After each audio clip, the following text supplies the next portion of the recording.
पंजाब की धरती पर सुबह की ठंडी हवा चल रही थी। खेतों के बीच एक साधारण सा घर था, जहां एक बच्चा गुरबानी की पंक्तियां सुनते सुनते बड़ा हो रहा था।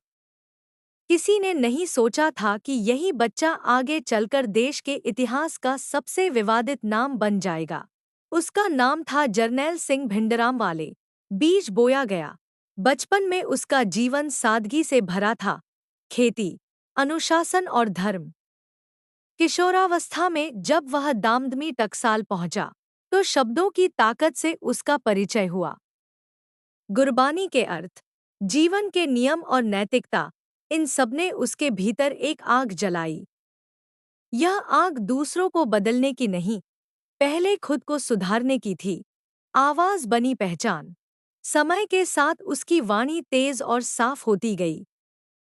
वह गाँव गाँव गया, युवाओं से बोला, नशा छोड़ो, अनुशासन अपनाओ, अपनी पहचान पर गर्व करो।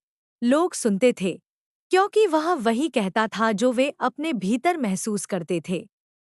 उसके शब्दों में सख्ती थी, पर उद्देश्य नैतिक सुधार था। देखते ही देखते वह एक धार्मिक उपदेशक से आगे बढ़कर प्रभावशाली नेता बन गया, जहां धर्म और राजनीति टकराए।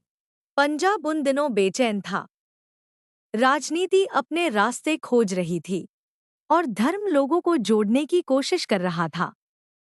इसी मोड़ पर उसकी राह राजनीति से टकराई। कुछ ने उसे सहारा दिया, कुछ ने संदेह से देखा। आरोप और समर्थन दोनों साथ साथ बढ़े।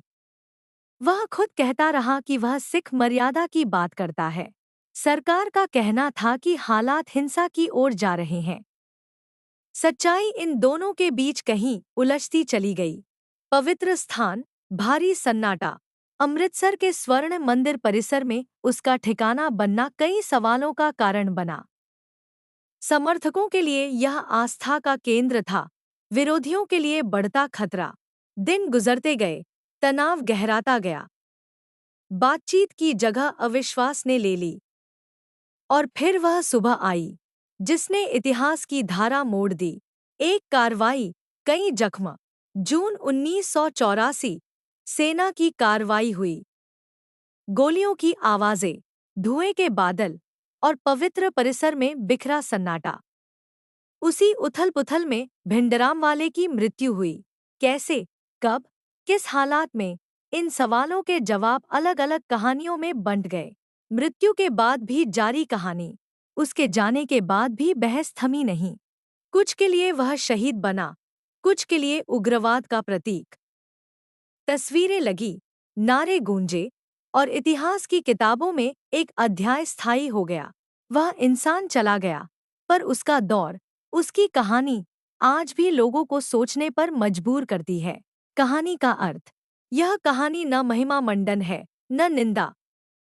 यह उस समय की कहानी है जब संवाद कमजोर पड़ा और टकराव बढ़ा।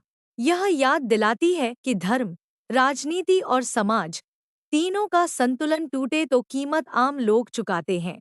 अंत में बस इतना, इतिहास को समझना जरूरी है, ताकि भविष्य में फैसले शब्दों से हों, हथियारों से नहीं।